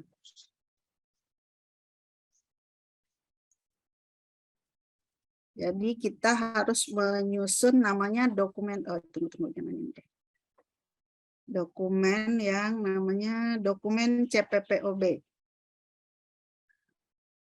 Jadi ini akan dipandu gitu ya Bu, maksudnya? Ya, Heeh, betul.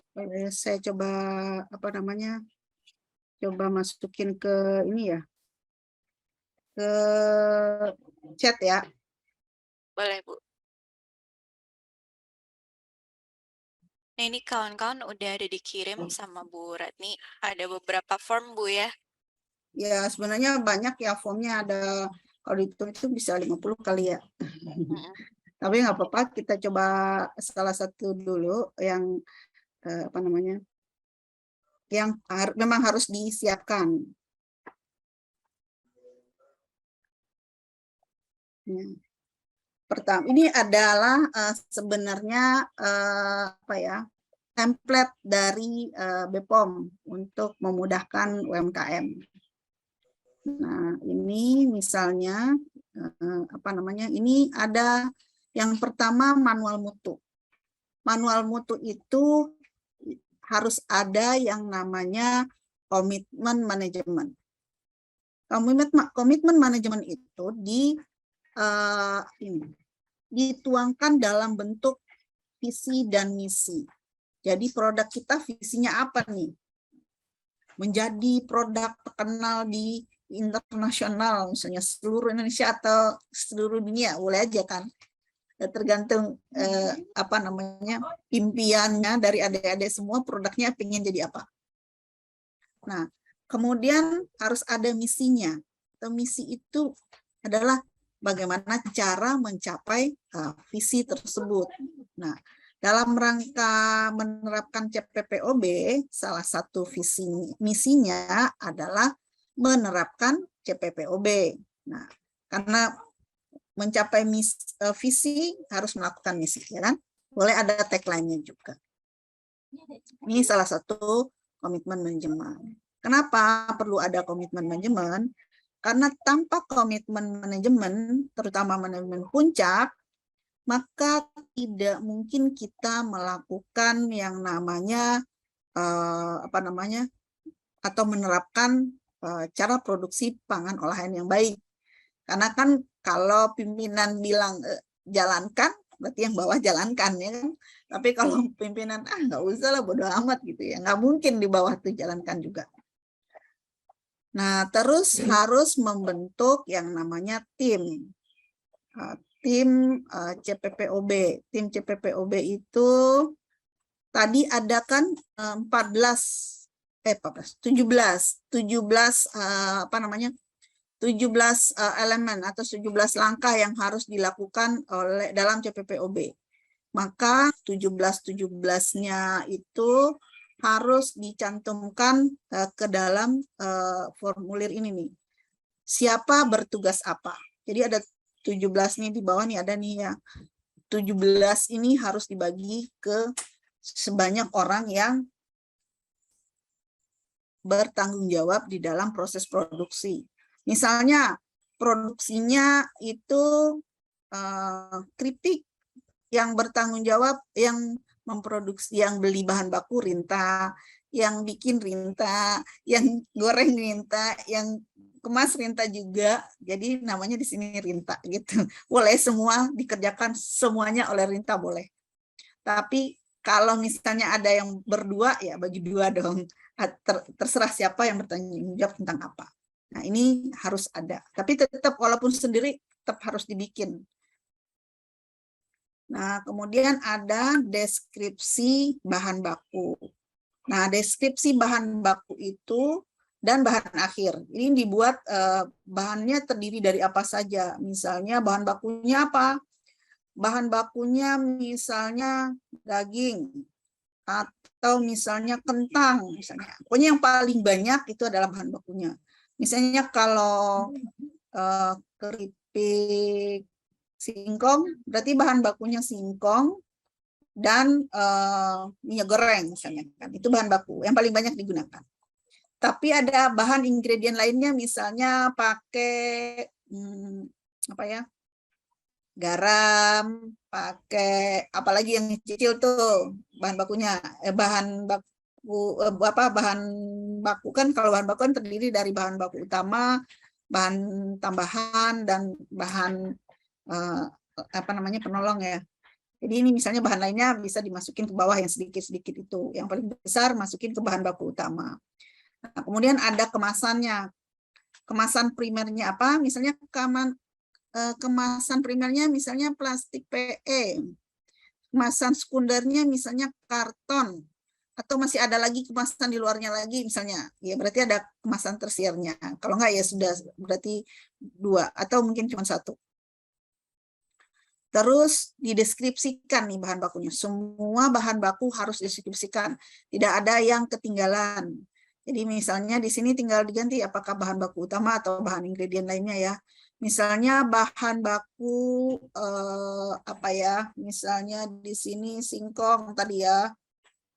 Singkong. Nah, singkong itu komposisinya apa? Udah jelas singkong aja, nggak usah diiniin komposisinya. Kemasannya waktu kita beli, kemasannya apa? Misalnya karung, misalnya kan. Itu bisa dibikin. Nah, kemudian penyimpanannya bagaimana, terus cara transportasinya gimana, cara penyimpanannya bagaimana. Kalau tadi lama penyimpanannya itu berapa lama. Nah, kemudian persyaratan regulasi atau ini regulasinya apa? Misalnya dia perlu SNI enggak? Ya tinggal kita cari, ada misalnya SNI singkong gitu, tinggal kita masukin.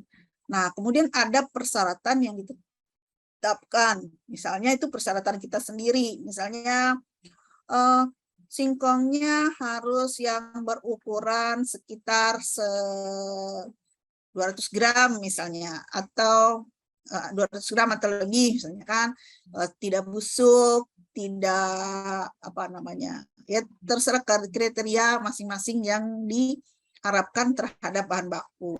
Jadi kalau misalnya yang dibungkus, oh kemasannya tidak rusak misalnya, oh tidak melebihi masa kadaluarsa gitu-gitu. Jadi tinggal ditambahkan apa persyaratan secara yang kita harapkan. Nah, semua bahan baku itu dibuat. Nah, kemudian ada yang namanya deskripsi bahan akhir,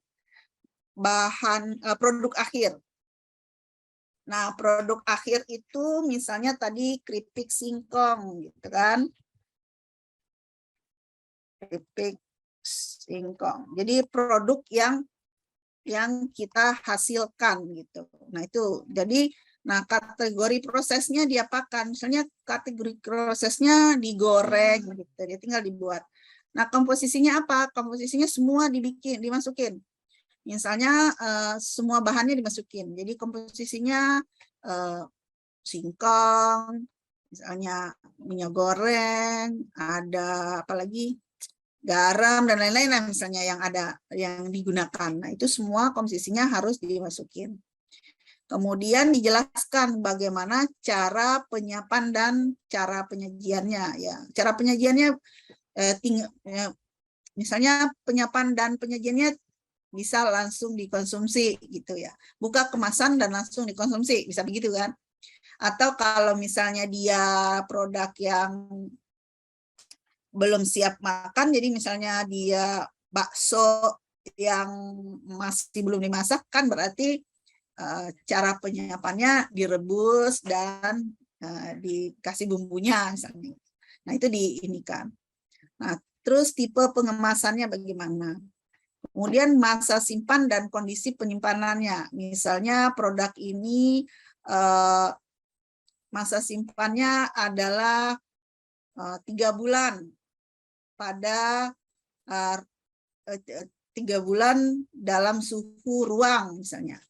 Atau misalnya dia disimpan 6 bulan dalam beku atau suhu minus 18 derajat gitu. Nah, itu ditulisin seperti apa produk kita sendiri.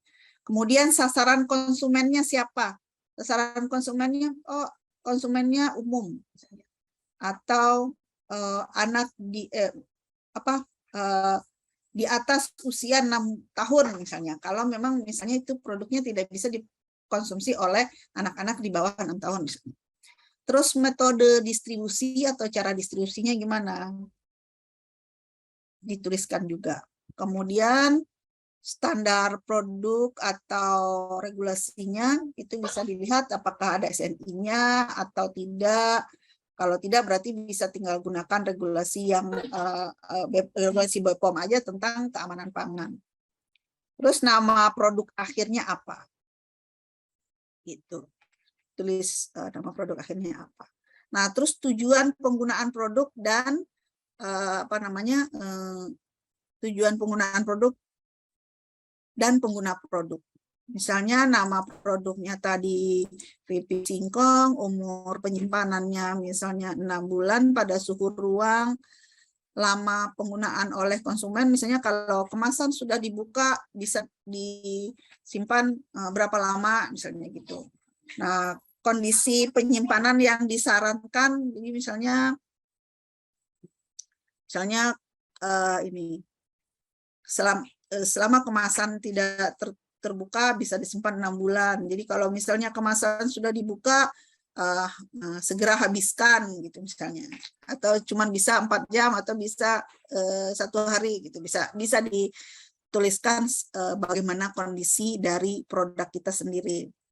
Terus sarana penyimpanan yang dimiliki konsumen. Jadi misalnya kalau gini sarana penyimpanan oleh distributor. Misalnya kalau produk kita dingin misalnya harus disimpan, distributor harus punya chiller misalnya atau freezer gitu, tergantung ya. Nah, kalau pemilik yang konsumen langsung gimana gitu. Nah, kemudian ada petunjuk penggunaan. Nah, penggunaan yang diharapkan oleh konsumen apa? Misalnya langsung dimakan. Target konsumen siapa? Tadi anak-anak atau umum atau dewasa atau konsumen lain yang mungkin makan. Nah, kemudian kita harus melihat membuat potensi cemaran dan pengendaliannya. Ini kok gini banget ya.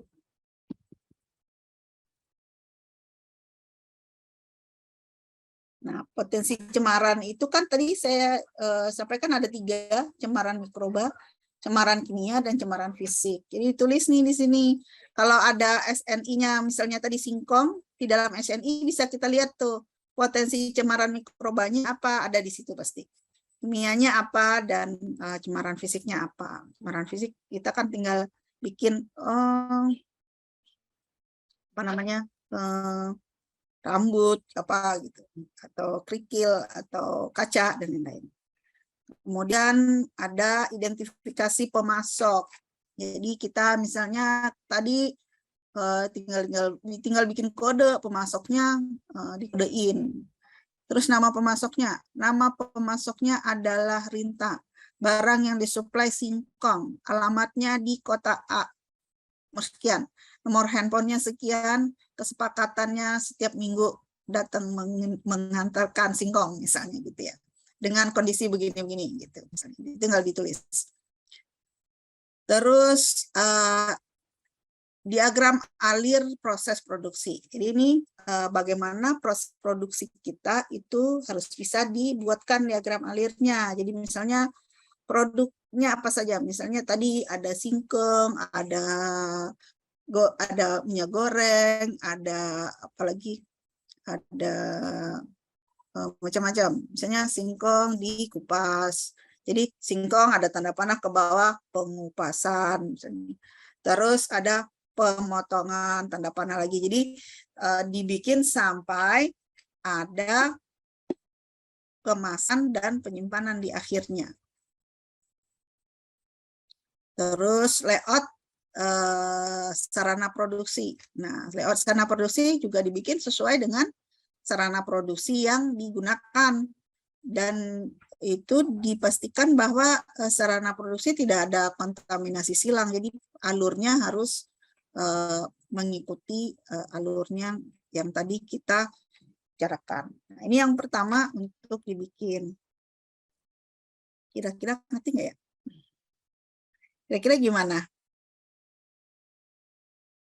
Ini kalau mau bisa contohnya juga.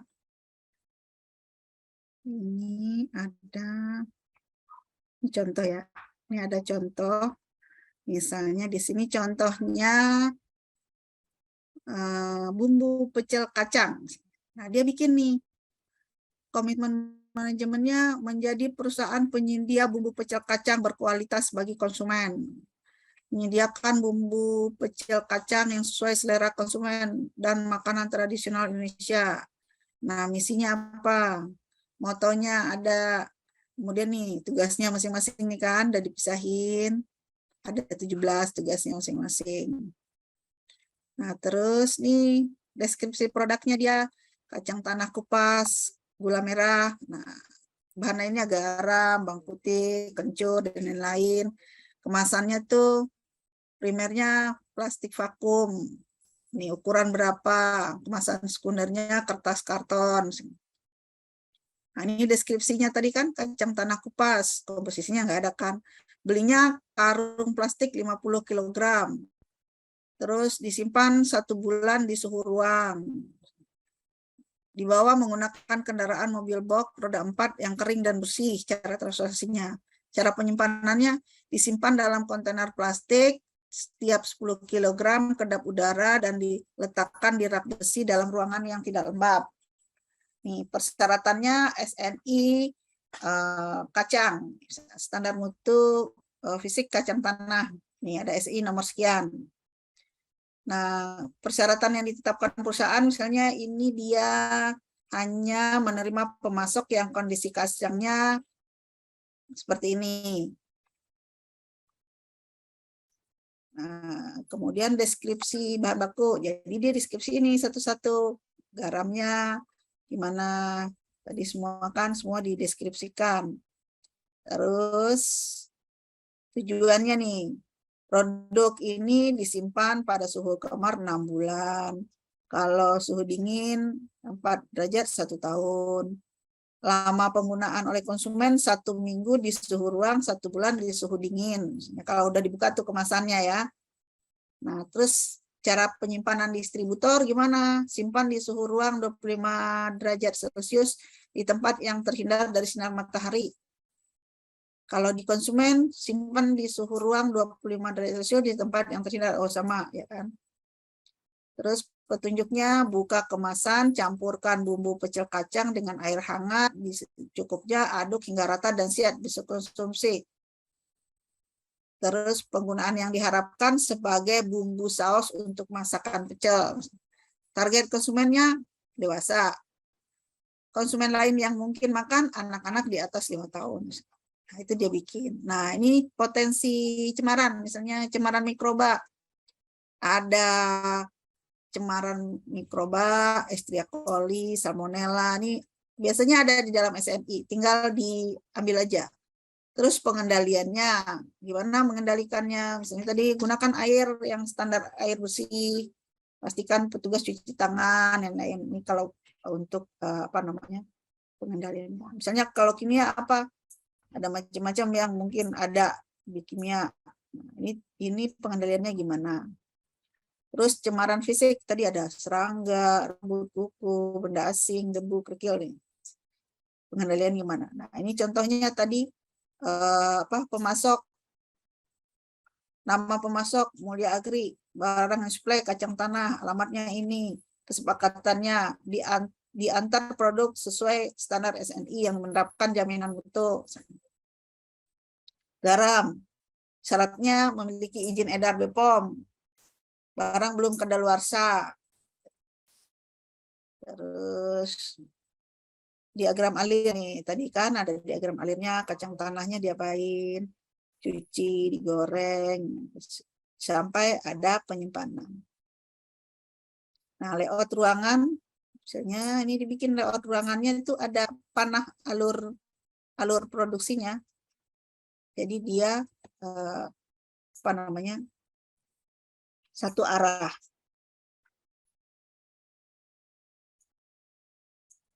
Kira-kira gitu. Ada pertanyaan? Udah hampir habis waktunya. Itu tadi panduannya ya sama Bu Ratni. Gimana kawan-kawan? Apakah ada yang ingin ditanyakan? Boleh aja kalau mau coba bikin dulu, terus nanti mau dikoreksi, boleh nanti Oh, boleh Bu ya. boleh bikinin itu aja, bikinin Google Drive-nya, nanti di-share ke saya. Nanti ya pelan-pelan bisa kita sambil koreksi nanti. Oke, berarti ini kesempatan dibimbing langsung sama Bu Ratni nih kawan-kawan. Terkait pengisian belangko tadi Bu ya. Belangko kan namanya Bu? Iya, belangko macam ini. Gimana? Sepi banget ini. Jangan-jangan udah tidur semua, udah nggak sehat. Udah sore. Iya, jangan lupa diisi presensinya ya kawan-kawan.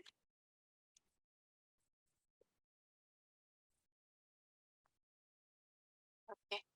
Gimana nih adik-adik, masih semangat? Kolom chat diramein Bu ya. Semangat gitu walaupun gak buka kamera. Atau ada kuliah kali? Enggak. Enggak Bu, kalau untuk Wirausaha Merdeka ini dia harapannya khusus ke Wirausaha Merdeka. Jadi kalau kuliah itu diharapkan nggak ngambil. Info terakhir yang saya terima sih begitu. Jadi ini berapa SKS nih? Konversinya setahu saya 20 SKS Bu. Wah, keren ya. Iya. Lumayan banyak semester. Lumayan. Apalagi untuk adik-adik semester 5. Kalau saya baru semester 7. Udah tua sih, Bu. Aduh, semester 7 udah tua, gimana saya dong? Bahasanya aja, Bu.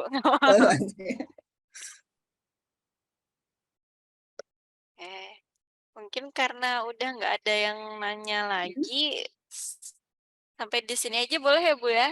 Boleh, pas juga ya, pas waktu ya, tepat waktu. Betul. Mungkin kalau misalkan kawan-kawan masih mau berdiskusi sama Bu Ratni, Ibu Ratni sangat membuka lebar jalannya untuk berkomunikasi ya lewat WhatsApp group, lewat WhatsApp pun bisa, apalagi tadi Ibu mengarahkan untuk bimbingan Bu ya, kesempatan untuk dibimbing mengisi belangko nanti pakai Google Drive. Terima kasih banyak Bu Ratni sudah meluangkan waktunya untuk agenda kita siang hari ini. Semoga yang udah di-sharing tadi berguna dan bermanfaat bagi kami semua. Sekali lagi terima kasih Bu Ratni, mohon maaf kalau misalkan selama membawakan dan memandu acara ada kesalahan. Bapak, terima kasih Iya, juga. terima Mohon kasih maaf banyak kalau Ibu. penjelasannya kurang Apa-apa Bu. dipahami. Nggak apa-apa, nanti bisa dilihat lagi record-nya Bu. Kan ini juga Ya, di-record. Terima baik. kasih banyak Bu Ratni.